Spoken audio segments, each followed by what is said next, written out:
Hello everyone, I'm Kevin, otherwise known as Form BX257, and after about, well, almost 50 videos, I realized I haven't really introduced myself properly. But I've got a real challenge for the G.I. Joe team. I presume your request for G.I. Joe was filed correctly, General Flagg. Form BX257, requisition order MZ19 in triplicate. One of the reasons why I'm doing this video now is for several reasons. The first of which is the most important, and that is I have over 100 subscribers, and I really want to thank you all for subscribing to me. I realize some of you have more than a couple of hundred or maybe even a couple of thousand subscribers yourselves, me among them, but the fact of the matter is that I consider myself sort of a one-trick pony. I mean, all I'm doing is vintage G.I. Joes. I don't have any type of variation. So I have a finite collection, and you've probably almost seen all of it already. So really, thank you. Thank you for being so encouraging, and thank you for commenting on my videos and helping me to make them better. Well, like any guy born in the late 70s and growing up in the early 80s, I was into toys and cartoons and comic books. And it was obviously a lot easier for a kid to collect comic books because, well, they were cheap. I think they were around 50 cents or so at the time. I collected comic books.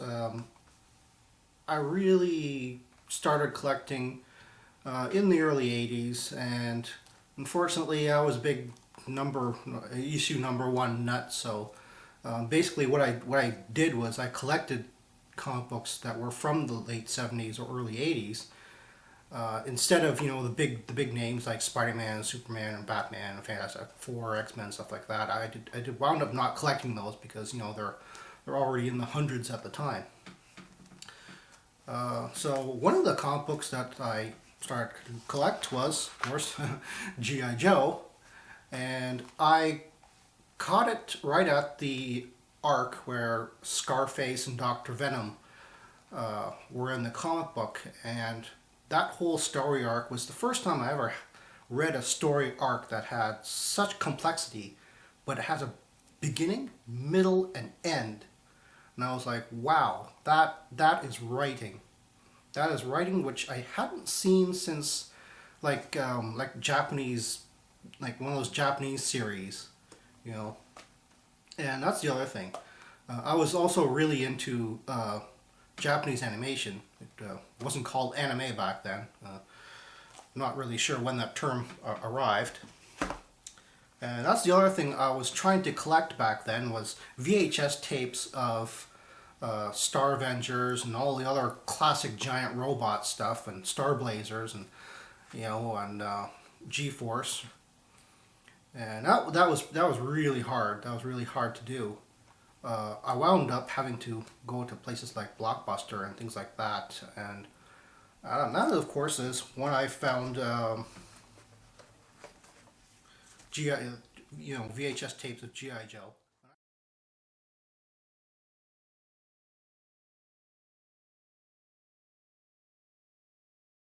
My first G.I. Joes were all gifts, you know, Christmas gifts, probably in, well, early 1983, just when the 82 characters were being reissued with Swivel Arm Battle Grip. So I had some of those, and of course the biggest G.I. Joe toy I ever had was the Sky Striker, and I kept that. I had, you know, Star Wars figures, and eventually G.I. Joe figures and Shogun Warriors, and, you know, Robotech and Transformers and all sorts of other toys, but I never really had a collection. It was always like a mishmash of just just a few things that which I kind of liked.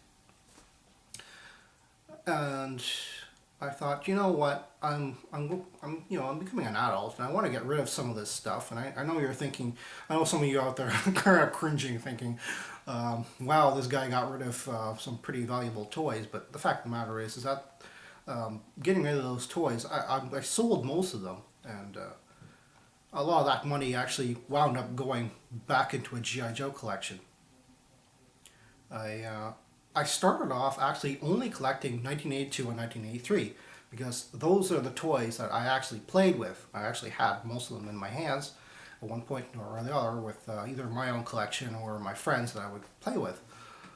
So it was quite a decision to go beyond that and go beyond, well, you know, I'm sort of familiar with the 84 lines of toys, so I'll collect that. And I thought, even at the time, you know, the availability of this stuff in Canada, anyway, was really hard. And, you know, having to go online without eBay or without, you know, good collector forums, things like the internet were, you know, kind of a wish back then. So yeah, getting that stuff was really difficult, and I thought, you know what, if I'm going to expand, I want something that's doable, you know, something that, you know, I can afford and I can do within, I think, the time that, you know, I think I'll stay interested in it. So that's why I went with 1985, because 1985 is a year which I'm really sort of not familiar with the toys. But I was still sort of reading the comic books at the time, and I was still watching the show. So I'm sort of familiar with the characters, sort of familiar with the vehicles. I'll go with that, and that's the decision why I only went with the 1985.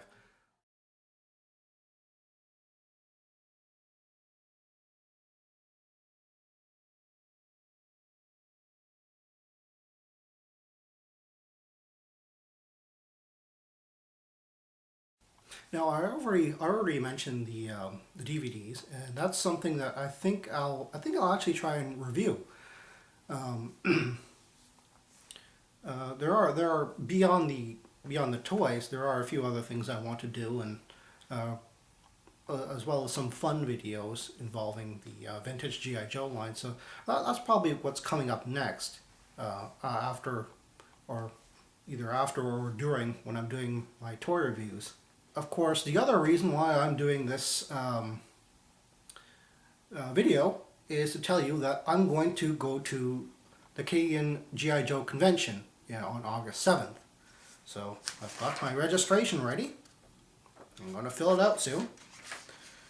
And I'm going to find the time to get there early, because they have a limited run of like 100 attendee exclusives.